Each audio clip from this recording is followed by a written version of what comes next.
কি আসলো রেপসল না সিভিআর, মানে একই জিনিস আসলে বারবার রেপসল বলে ফেলি। এটা হচ্ছে কালার ডিফারেন্টের কারণে রেপসল আর সিভিআরটা হয়। তো এই সিভিআরটা কত টাকায় কিনলাম সেই সম্পর্কে জানবেন ভাই, কত টাকায় কিনলাম সেটা যদি জানাই দিই পরে নিবেন না কিন্তু আপনারা, আমার তো লাভ লাগবে, তার কারণে কত টাকায় কিনলাম সেটা আর জিজ্ঞাসা করলাম না।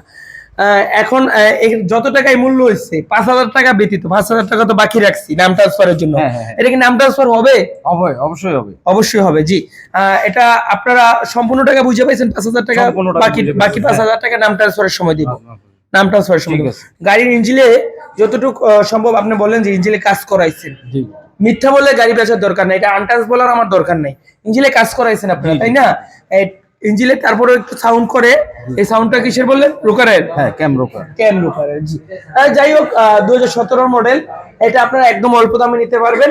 পরবর্তীতে আপনারা আমাদের সেল পোস্ট দেখতে পারবেন। আর এই ব্যাগটা ওনাদের কাছে, আপনার নামটা? ইকরাম। আর আপনার নাম? আমার নাম সিজান মাহমুদ। বাসা কোথায় আপনাদের? মিরপুর, ঢাকা মিরপুর। মিরপুর কোথায়? লালকুঠি মাজার রোড। সবাই দোয়া রাখবেন, ওনারা হয়তো আরেকটা বাইক কিনবে অথবা অন্য কোনো কাজে ব্যবহার করবে, ওনাদের সুস্থ সবল সুন্দরভাবে যেতে পারে। আর যতদিনই মানে বাইক চালায় ইনশাল্লাহ সম্রাট বাইক গ্যালারি এখানে যেন আবার আসে, বারবার মনে চায় যে বাইক বেঁচে যাই। ওনারা যদি না আসে তাহলে আমরা কিভাবে কিনবো?